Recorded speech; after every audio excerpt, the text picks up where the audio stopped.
अपने शिकारों को नाई के उस्तरे से मारता है।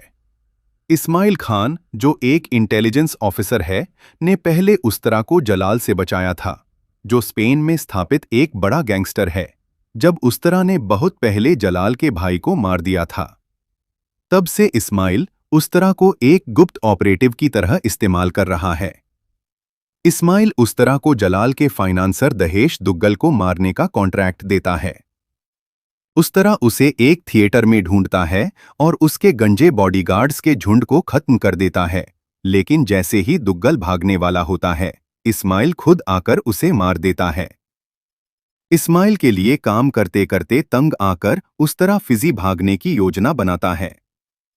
इसी दौरान उसकी मुलाकात अफशान से होती है, जो एक विधवा है और चाहती है कि उस्तरा इंस्पेक्टर पाथरे, अंसारी, शंकर और जलाल को मार दे, लेकिन उस्तरा मना कर देता है और उसे अपमानित करता है।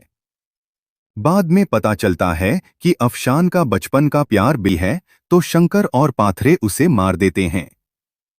वकील अंसारी झूठे सबूत बनाकर बिल्लू को अपराधी साबित कर देता है और पाथरे को ईमानदार अफसर दिखाता है, जिससे अफशान मजबूर होकर खुद बदला लेने का फैसला करती है। कुछ दिनों बाद अफशान उस्तरा की बंदूक चुराकर एक कैफे में पाथरे को मारने की कोशिश करती है, लेकिन असफल रहती है। फिर वह कैफे के वॉशरूम में अंसारी को अकेला पाकर उस पर बंदूक तानती है, लेकिन अंसारी उसे धोखा देकर बंदूक छीन लेता है। जैसे ही वह उसे मारने वाला होता है, उस्तरा आकर उसका गला काट देता है। अफशान के हौसले को देखकर उस्तरा अपना फिजी भागने का प्लान छोड़ देता है और उसकी मदद करने का फैसला करता है। समय के साथ दोनों के बीच नजदीकियां बढ़ती हैं और उस्तरा उससे प्यार करने लगता है।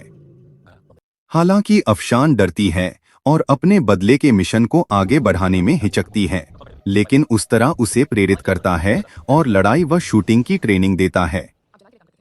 इसी बीच इस्माइल उस्तरा को नेपाल के काठमांडू में जलाल की ड्रग खेप को कब्जे में लेने का आदेश देता है।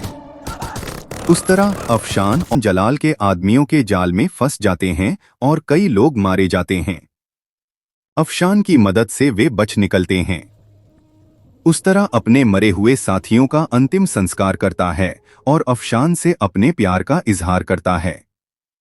अगले दिन अफशान गायब हो जाती है। जलाल के ड्रग साम्राज्य पर हमला करने का सही समय है। बदले में उस्तरा अफशान को ढूंढने में मदद मांगता है।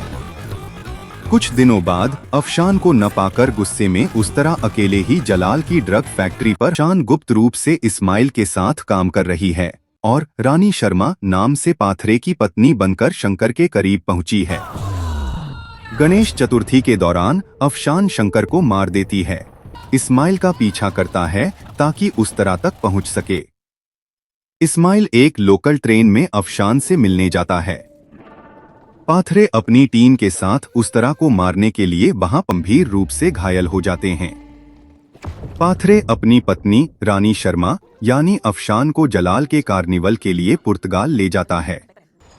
वहां अफशान जलाल को मारने की कोशिश करती है, लेकिन महीनों बाद उस्तरा जलाल के महल पर हमला करता है और राबिया से मिलता है। पता चलता है कि सालों पहले राबिया ने ही जलाल की आतंकवादी योजनाओं की जानकारी इस्माइल को दी थी, लेकिन पकड़े जाने पर उसने गलती से मोहसिन को मार दिया था और इस सदमे से उसने अपना बच्चा खो दिया। वह उसे मार देता है। एरिना में उस्तरा और जलाल के बीच जबरदस्त लड़ाई होती है, जिसमें उस्तरा उसे घायल कर देता है और आखिर को उसके आदेशों का पालन करना होगा।